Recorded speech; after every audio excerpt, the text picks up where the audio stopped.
playing against David Walsh, and so they have just finished setting up. So uh, it's Dave's team is really crazy. He doesn't play 2 drops. He doesn't play 3 drops besides polymorph. Really just craziness. Really good reasoning, though, which is, hey, my opponents were using polymorph against me to swap out my, 4, 5, 6 for a 2-drop. So, hey, Dane said, oh, he can't argue with the results. David, as good as he is only 1-0 right now, so we'll see if Dane beats him and does argue with the results.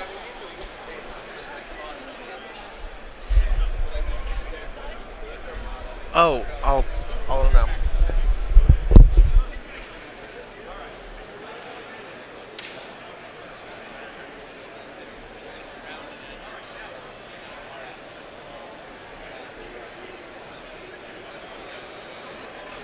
Really dirty penny in my pocket, so if you guys get that, you're bad luck. Okay. So we are making sure that the players track along the bottom because it's going to be easier for us to see what's going on that way. And as it would happen, they needed a second penny to do so. I'm happy to provide pennies to some of our top tournament players. And okay, so we can see that both players are buying actions and doing their thing. I really love Dane's inclusion of Millennium Puzzle. Millennium Puzzle, Constantine, Jinzo is just so tight. Really, really solid. And, Dave is Dave. He is going for that Wolverine. There's almost no doubt in your mind. That sidekick is a tool for polymorph. Good. So, sidekick. So, I wouldn't be surprised if Dave blew up one of his sidekick dice in order to use Blue Eyes and kind of ramp. Yep, there we go. Boom, boom. Pops 1, pays 2, gets Wolverine, and so he's still going to have a sidekick die hanging out, ready for getting fielded. You'll notice that, all things considered, David doesn't have that many globals on his team. He's got 3, and they're critical, but Doomcal is only something that he gets to use aggressively. I mean, it's almost a given that people are using basic action dice and cards with globals attached to them. But, by comparison, Dane's got Iceman, Slifer, Professor. Oh, I guess they both only have 3. It feels like so many more when the volume which you use them can be so enormous. The fact that Iceman can make every sidekick die something for Slifer to work off of. Too cool for words. A lot of people in the chatter I heard were like, oh, I can't believe I forgot to bring that card with me to Worlds. And there was kind of a last minute scramble. But I imagine that now that we're in the 3rd day of the serious competition, that people are in a good position to have the cards they want. So Millennium Puzzle is just one of those cards that you sort of can't ignore. But conveniently for David, Dane cannot poly it in. It's going to give him an answer to the Wolverine and Doomcal, but David is local to a player that you guys probably all would recognize by name, which is Kelly Davies, and Kelly Davies plays Millennium Puzzle like it's his job. He got 2nd at Nationals with it, and the fact that he's somebody David is practicing with means that there's no trick here that Dane can probably pull out in terms of that card that die that David hasn't seen before. Manticore Greater Monstrosity is a really interesting pick. When it's active, you'll damage each opposing character immediately after it's fielded. So it's going to soften up characters like Constantine, who have 2 defense for the Slifer or Magic Missile Global. If David's opponent brings it, but it's also going to mean sidekicks don't make it through. The only way a sidekick makes it through is if there's a Vibranium Shield, and that tax on fielding a sidekick die is going to often not be worth it. It's going to help lock people down that, hey, if they've had some difficulty ramping but they've got sidekicks, they can't kind of shift gears to just take advantage of, let's say, Blue Eyes. Dane was saying before, he's won every game he's played, I think, this weekend against opponents who've had Blue Eyes White Dragon on their team. So it should be interesting to see if David can break that streak. Oof. It's tough for all the talk we might have about Jinzo. Mostly you're looking at the die, I think, when you play Dice Masters, but then you realize, like, oh, he's kind of a terrifying character to look at. So let's see where David goes. So he's probably thinking, what can I buy and poly in to kind of wreak havoc on Dane here. The fact that he's got 3 bolts and a fist makes it a little tough. He could always just buy another Wolverine. Buy Wolverine, poly it in, swing with the Wolverine he has already got. Oh, but he's gonna get a discount of 4 on somebody. So 4 and a fist could be a Doom Cal. I can't imagine a world in which David purchases Doom Cal over Wolverine, but at the cost he's getting toward, could be a thing. No, looks like he's going for Manticore. I like the grabbing Manticore because grabbing the Manticore diversifies David's options. It means that he's going to have someone who's defensive, but could at the same time help close the door on Dane's ability to stay in the game. Okay, so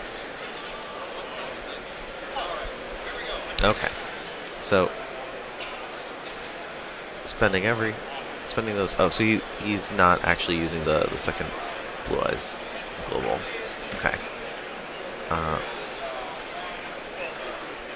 So past his priority.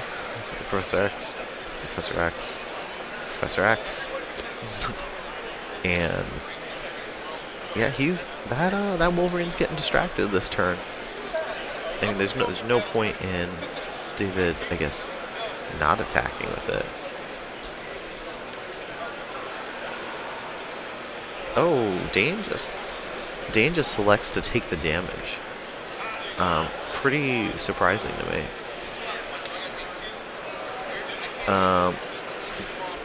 Dane has not adjusted his life total.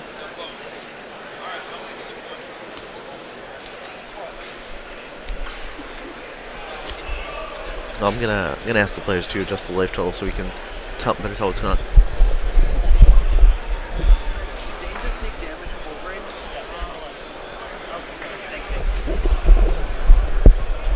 Players are keeping track of life totals off screen, so Dane just took 11 damage and he's down to 8.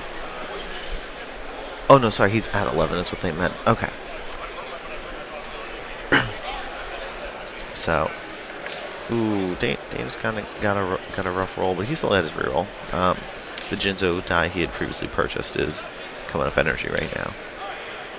Based on the feel I've kind of gotten for what's happened this weekend, I just kind of expect that Jinzo to come up with single shield, and that's going to be a bad day for Dane at that point. Okay, so he feels the no, I guess maybe he did already get his reroll. Manticore, Manticore shuts off the poly globe. Well, not poly globe. Shuts off poly as an option. So I think that's much more interesting than Blue Eyes not being a thing.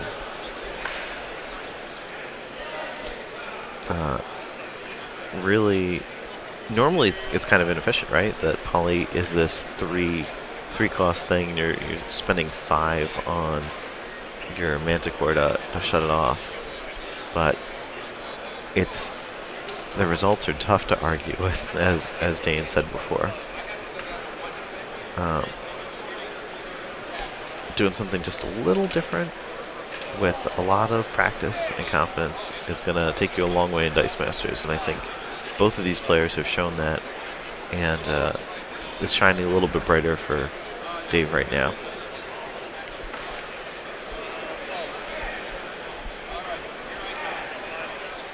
So I'm surprised that Dane passed priority with all of those energy left over. There's no outlet for the shields, but he's not going to let his Jinzo get polyed away into a Constantine. So it's a deep play. It's perhaps even a little bit risky, but I think I have to be a fan of it to be straightforward. Okay, so here comes, yeah, Wolverine plus Manticore plus Wolverine plus Manticore plus Doomcal is game, I believe, but there's always the opportunity for Dane to swap everything over to being bolts and deal a lot of damage to Wolverine and get him out of there. Yep, too cool for words. I like the pun that too cool for words provides in the fact that it is 4 words, but not the FOUR for. Okay, yeah, absolutely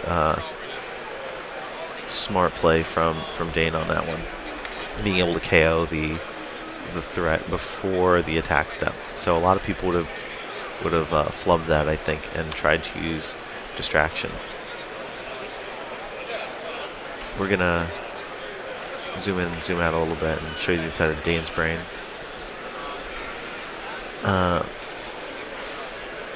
Okay, so yeah, Jinzo loves being in energy. He's getting re-rolled. I don't. Yeah. Okay.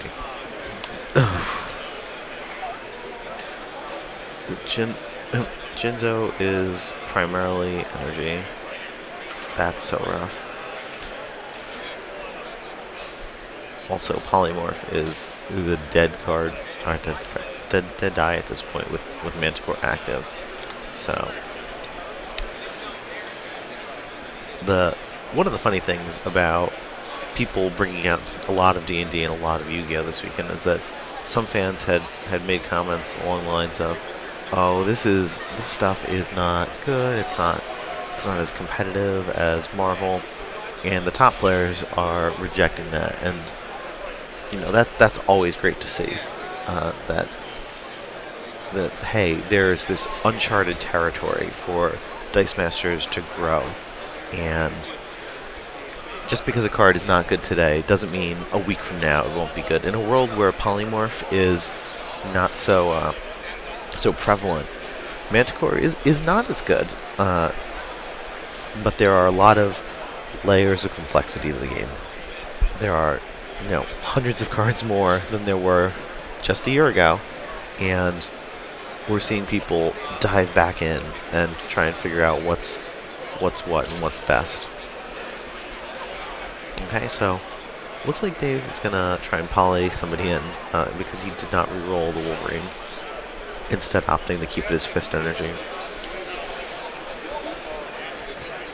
Okay. Fist, bolt, shield, wild. Okay, so blue eyes. Potentially he spends the 2 fists and grabs a Wolverine, but nope, he's getting something bigger. Gets his own Jinzo. So yeah, he's gonna David talked about this the other day, that you bring in the Jinzo after a solid Wolverine hit, and he knows that Dane only has 6 globals remaining before the game is over. Dane's probably thinking, well, I could use 2 cool for words, kill Jinzo, and go down to 1. Not the place you want to be. It's even an unfortunate instance where, like a Mr. Fantastic or a Phoenix, like the taunt style globals are just not going to pay off for you. I mean, there are none in this game, but still.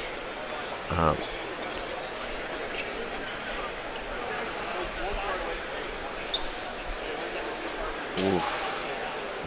Dane is just in a tough place.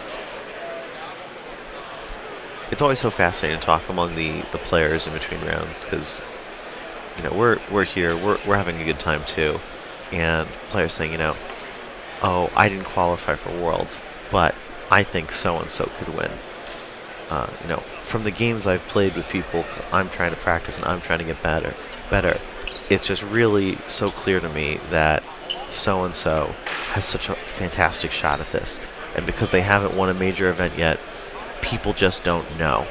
And sometimes these people are talking about Dane, and other times they're talking about other players, and it's really just about playing enough events in your Dice Masters career to give yourself the odds of having that big finish.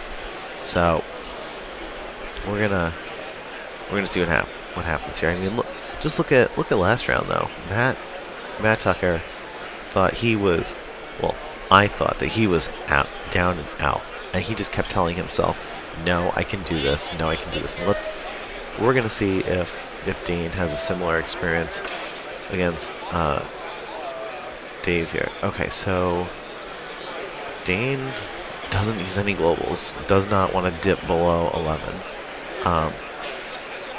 It's tough. It's okay. Well, here's the Jinzo that will refuse. Oh, there. Can't help but wonder if this is too little, too late. Can't help but wonder. Can't see what faces those characters are on. There's potentially a bad moment for Dane where there's 3 cost worth of characters and 2 energy.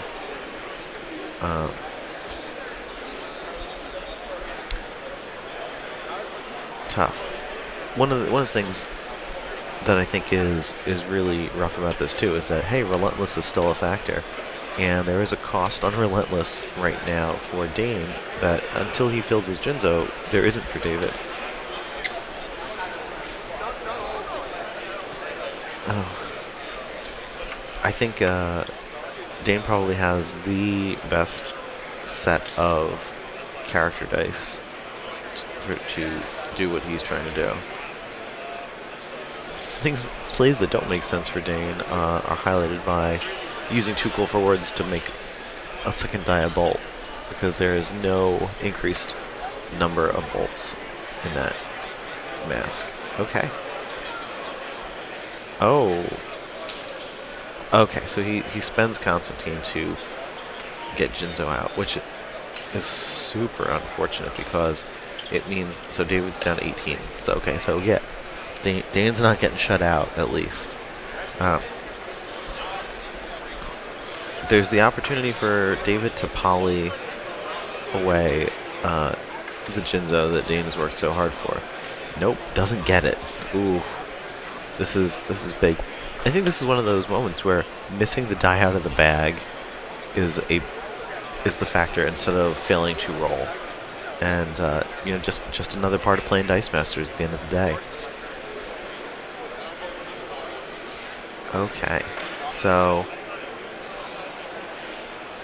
curious to see what happens here. I think David's trying to work through like what I need to do to cruise for lethal, and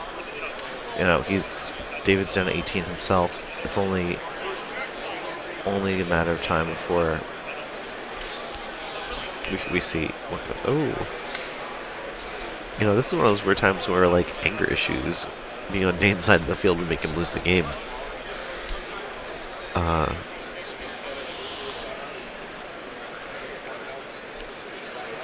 yeah, Manticore's not that big of an attacker, so that's not. He's not going to be terribly helpful to dealing the damage to Dane, but you know who needs to when he's just such a great effect that he's going to stop those sidekicks from coming in successfully. Funny thing too is that Manticore really combos so well with the adventurers from D&D that they're going to get experience if your opponent tries doing something like filling a kobold. And there's definitely scenarios where filling the kobold makes sense because hey, he's probably free to put out there. So what if he's KO'd? You're going to reroll him next turn. But adding the adventurer into the mix is going to put a tax.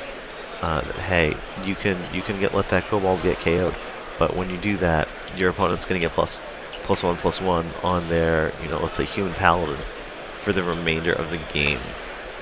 Very big deal. And David's working through the puzzle here. Not Millennium Puzzle, but the puzzle of how do I put Dane at 0. Okay, so he buys Wolverine.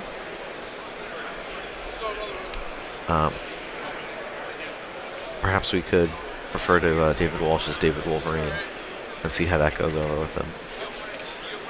He needs to win another event, I think, before we start doing that.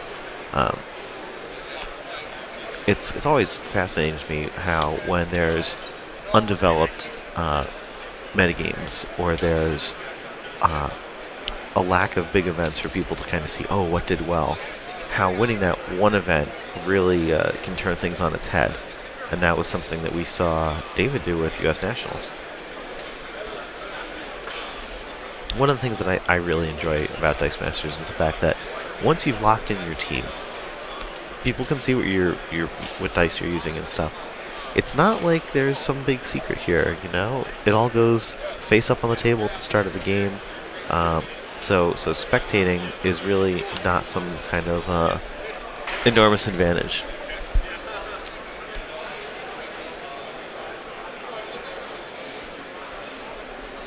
Dane is all the way down to 7 at this point. David is just trying to figure out how do I get those last few damage in. Part of the conundrum is if he tries to attack with Jinzo to put Dane at a life total where he can't use globals anymore, Jinzo's not in play anymore. And then, of course, Dane would be able to use the globals. And David attacks without having used Relentless. So Dane will have the opportunity to block someone with his own Jinzo. I'm not sure where that block is going to happen. He blocks the Jinzo, it seems. There's a lot of strength to this play because even if Dane doesn't... So Dane won't have the opportunity to use globals after his opponent's Jinzo is KO'd, but he will be the player who's next able to play and field a Jinzo.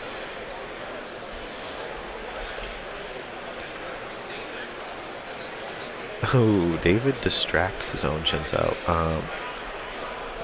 Polymorph is alive for Dane because of Manticore going through.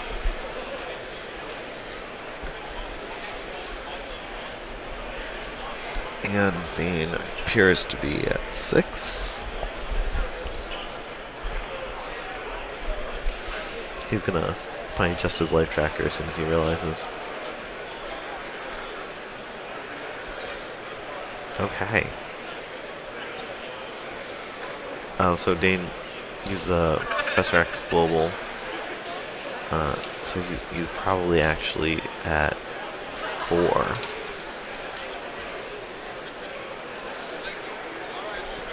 Okay, so he could poly away Jinzo and go down to 2, but that's so dangerous. He needs to field some characters to back that up, so David can't just Relentless and just attack with whatever he happens to get. Order matters here for Dane by and large.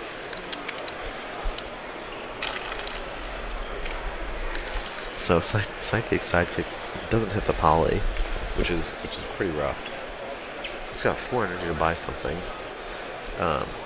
Doesn't want it to be a poly.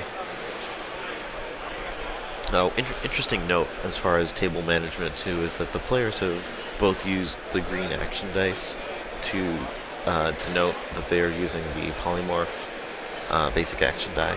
I think it simplifies things a little bit. Also helps that they don't have identical basic action dice, since David's appear to be from the D&D set and Dane's are from one of the collector's boxes. I'm gonna visually say that I think it is DC. Okay.